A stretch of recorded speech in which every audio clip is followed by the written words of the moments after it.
I hit go.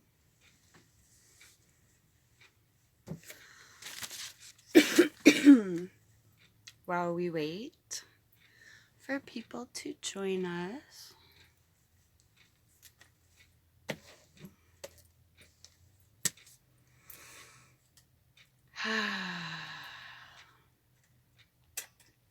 Okay, okay. Hi, welcome to Journey to the Quiet with Cindy. If you're new to my channel, which I have new subscribers, thank you very much and welcome to my journey to the quiet mind. I do suffer with severe PTSD. And talking to all of you is becoming healing for me. So,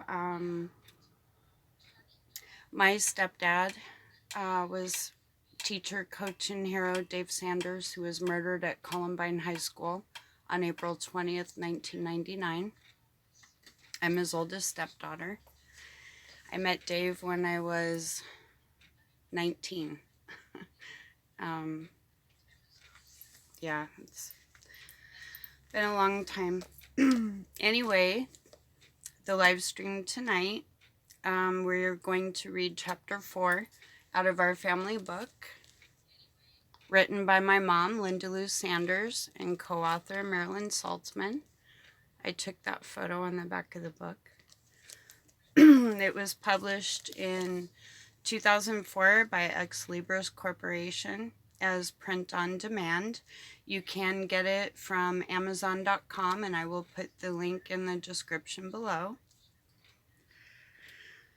Whew. I was told that the proceeds from this book go to the injured students of Columbine High School. So the students who were injured on April 20th, 1999, that's where the proceeds go. I do not make money from our family book, but I want to share it for my grandkids so that they can get to know who their great-grandpa, Dave Sanders, was.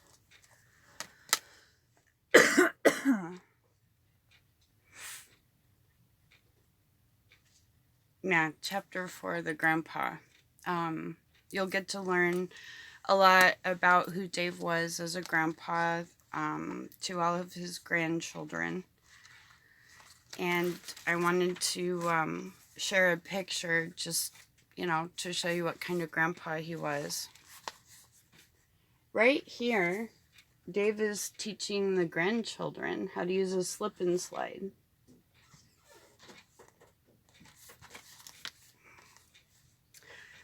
And then this picture here is my son Tyler, my niece Mallory, and my daughter Tiffany, and my son Tyler Stroll. If you're watching, Tyler, I love you, son, and I miss you.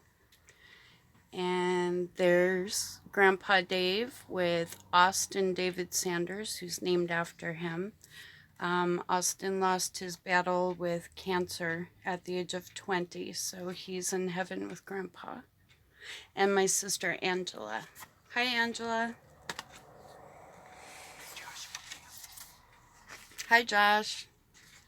Oh, so this live stream would not be possible without my husband, Art, helping me out. So he's in the bedroom. If you couldn't tell already, we live the full-time RV life and absolutely love it. Living room window, that's a bunk above my head, and my husband's back there. If you don't subscribe yet to my husband Art's channel, it is named We're the Smiths. He has content of things that break on our RV. He can fix it. So thank you, honey, for helping me today. Welcome. I do have a blue wrench. Oh, you do have a blue wrench. Yes. Please be nice or my husband will delete you.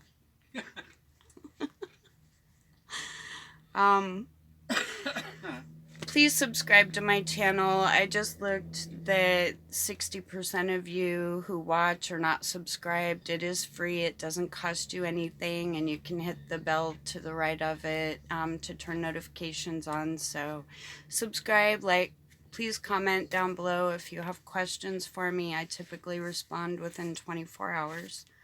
And you can share my video if you have Facebook, Twitter, Instagram, which brings me to a point. I do have an Instagram account.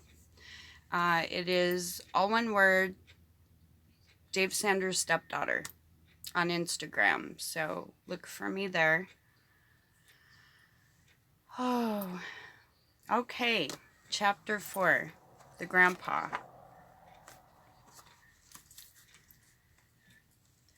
Austin David Sanders was enjoying the early springtime weather, riding his bike at a friend's house on the morning of April 20th, 1999. He had just turned 4 on April 12th, and Grandpa Dave had been at his birthday party, proudly shooting photographs. At about 2 p.m. on April 20th, Grandma Kathy's friend brought Austin home after his morning play date. Kathy and Austin's mom, Angela, were glued to the television set, so Austin sat down to watch with them. Looking at the television and hearing the word Columbine, little Austin said, "That's where my grandpa teaches." Austin had spent many happy weekends at his grandpa's house, and David often taken him to Columbine to watch the games or dribble the ball around the basketball court.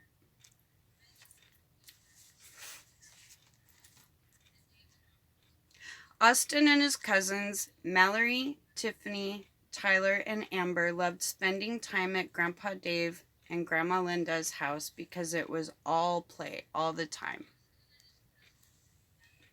As soon as the kids arrived at the house for a visit, they ran upstairs to the second story children's bedroom filled with their bunk beds. They knew that Dave had a habit of going to garage sales and finding secondhand toys. The kids shouted with joy as they found puppets, stuffed animals, and candy upstairs, often tucked under their pillows. He was very famous for that. The kids always had a prize under their pillow. At lunchtime, Grandma Linda and Grandpa Dave set up a pint-sized table in the family room, and the toddlers gathered around it. They played restaurant. As Dave came to the table with a notepad to take their lunch order, looking serious, I remember watching him, he repeated their requests, but added a twist of his own. "Peanut butter and jelly and worms with that?" he asked a shrieking crowd of grandkids.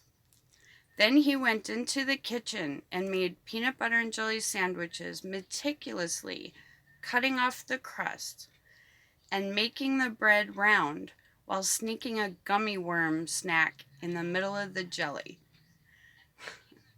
As the tow-headed grandchildren bit into their sandwiches, they shouted with glee when they tasted the gummy worms. Other times, Dave made a special dessert that he called worms and dirt, covered in snow. Gummy worms hidden in broken pieces of Oreo cookies, topped with whipped cream. His creations were edible. Wow, remember daughter Connie. Always a teacher, Dave had plenty of activities for the kids around the house. When not being used as a lunch table, the kids-sized table in the family room turned into a mini schoolroom with construction paper, glue, crayons, and other arts and crafts supplies. I remember this. He built the grandkids a puppet theater. Oh my goodness. Tyler and Tiffany, Mom, if you're watching, do you remember how big that puppet theater was?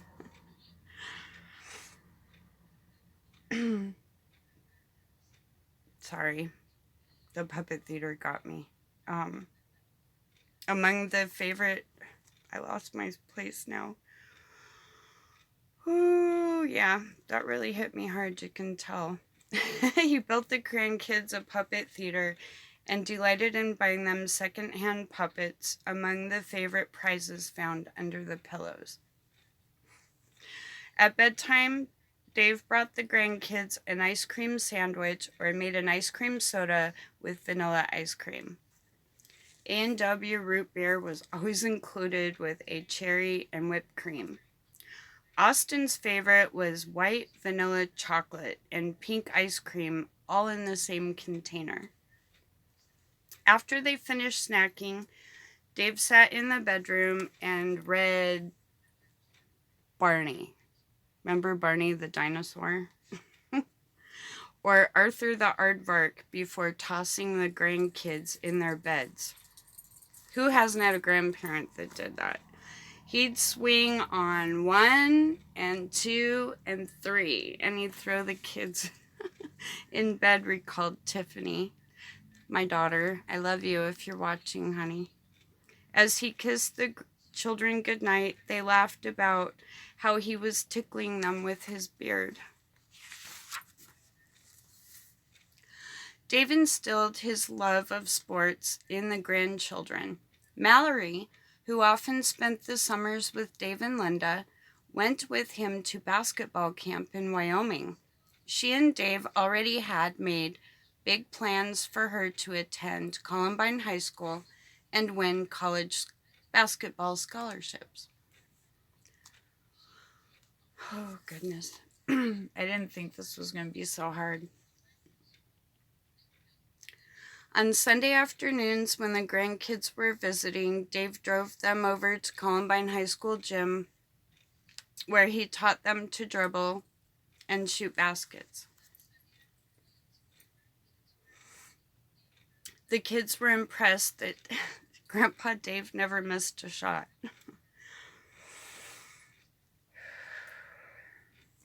Hang on a second. You don't want to see a panic attack. You need a drink too.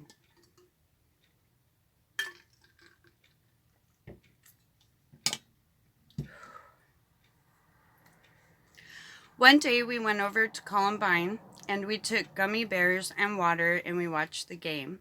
And when it was over, we dribbled the ball. The ball got away and we said, "Come back here, you stinker." And Grandpa was watching how good we dribbled. Austin told a television reporter about a year after Dave's death. Grandpa taught me how to play baseball and he taught me how to dribble the basketball. When I grow up, I'm going to be a baseball player, Tyler told the reporter, my son. On warm afternoons, Dave and the grandkids excuse me, You got this. walked over to the Lily Gulch Park, a pocket park just a few blocks behind the Sanders home. Patiently, he pushed them on the swings, heeding their cries to go ever higher. They scooped up sand with shovels and moved it someplace else. As Grandpa watched, Austin recalled, and between rides on the swing and slides, Dave and the kids munched on a snack of green grapes. Grandpa Dave also brought the kids on their first camping trip to Chatfield Reservoir, where they slept in a brown tent, read books, and rode their red tricycles. Dave and You got it. You got this. Dave enjoyed each grandchild, and Linda and he had spent many hours in hospital delivery rooms, eagerly awaiting the arrival of each new baby. He wasn't really comfortable with them when they were tiny babies, but he'd never admit it, recalled daughter Angela. As the children grew, however, Dave adored playing with them, teasing them and teaching them. Dave's colleagues, friends, and students who often heard him speak about the grandchildren all remarked about how much he relished his family and how he doted on Linda, the girls, and most of all, the grandkids. He loved having all those kids around. He always wanted a big family, said fellow teacher, charm counselor, who worked with Dave for more than 20 years.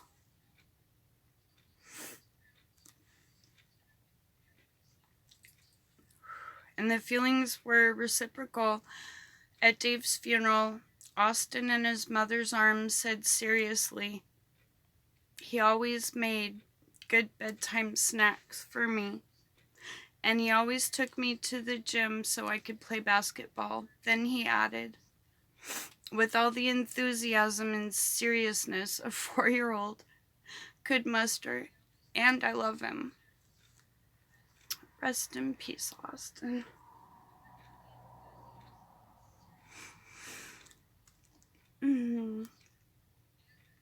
After honest, You got this. After Austin finished his funeral speech, Mallory unexpectedly ran up on the church stage. I saw her fidgeting in her seat in the front row, and I knew she wanted to say something. She just wanted everybody to know how much she loved her grandpa, her mom, Connie said. Connie lifted her daughter so she could speak into the microphone. Shyly whispering into the mic in her mother's hand, Mallory said, "Dave Sanders was my favorite grandfather." Breaking into tears, she cuddled into her mother's shoulder as she softly finished with, "He always used to give us hugs and kisses before we went to bed." Mallory, I love you, sweetie. The rest of the family and I will make sure that the grandkids never forget their grandpa, daughter Angela pledged at the funeral. That's the end of the chapter 4, titled The Grandpa. I'm going to show you a picture of my 2 children, Tyler and Tiffany. I didn't agree with them being live on CNN on television for the funeral. So I took them to the mortuary the night before and let them say their goodbyes to Grandpa. And I know I've said this before, but it was my Grandma Dorothy's idea to take pictures so that if my mom was in denial, I would have them available. So it could be triggering, but I'm going to hold the picture up for everybody.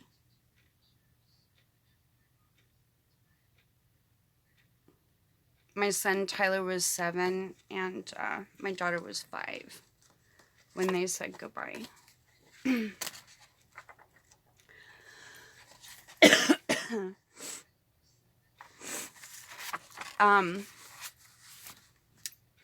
I so much appreciate my subscribers, my friends, and my family listening to me, because this is healing for me. To eventually put everything behind me and move forward with my life. The next chapter I'm going to cover, I'm probably going to wait a week, so probably next Monday night. I'll read to you chapter 2, The Husband. Very romantic. So I think everyone would enjoy that chapter as a bedtime story. I wanted to make sure and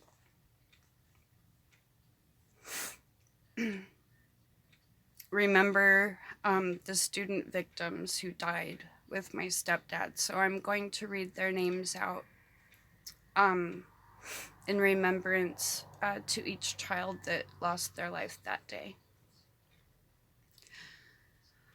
Cassie Bernal, Stephen Kernell, Corey DePuter, Kelly Fleming, Matthew Kechter, Daniel Mauser, Daniel Rohrbaugh,